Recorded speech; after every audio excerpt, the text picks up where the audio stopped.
Kenya ilikuwa mwenyeji wa kongamano la kimataifa la siku mbili kuhusu masuala ya maji lililoandaliwa katika ofisi za Umoja wa Mataifa UN maeneo ya Gigiri, kaunti ya Nairobi. Kongamano hilo lilotambulika kama Getting Wise 2026 liliwaleta pamoja na sayansi, mawaziri wa serikali, magavana wa kaunti na viongozi wa maendeleo. Masuala ya uwekezaji kwenye sekta ya maji yakipewa kipaumbele pamoja na kuangaziwa kwa changamoto sugu zaidi barani Afrika, ikiwemo kupima jinsi watu wanavyokumbwa na ukosefu wa maji safi.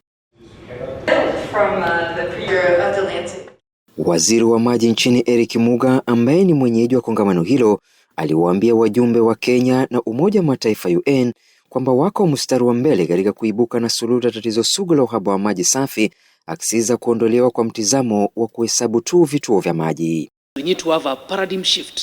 We need to have a mindset change. Adopt new metrics. Get better with time on how we actually quantify that comfort. Waziri Muga alisema utafiti aliofanya nyanjani kwa kutumia vipimo vya Water and Security Experience Scales, zana zilizobuniwa humu nchini na ambazo sasa zinatumika na World Bank na UNICEF pamoja na serikali mbalimbali duniani, alibaini kuwepo kwa viwango vya chini zaidi vya maji. And we also developing a cooperation between ourselves. We sent a delegation to Northwestern University in Chicago to discuss the details of this cooperation agreement in how we actually measuring human experiences in water in Kenya and in Africa. Hata hivyo, wadau mbalimbali kutoka Umoja wa Mataifa na wanasayansi wamefafanua zaidi fikra pana za upatikanaji wa suluhu la uhaba wa maji barani Afrika. On behalf of UNESCO, I extend our sincere appreciation to the government of Kenya for its continued leadership in water security and climate resilience, and for its leadership in promoting community-driven water resources management. Water is the climate connector that allows for greater collaboration and coordination across the majority of targets for sustainable development. And the heart of what really matters is good science that shapes policy.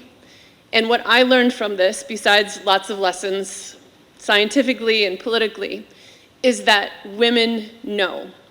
And it's really, this whole story started by listening to women.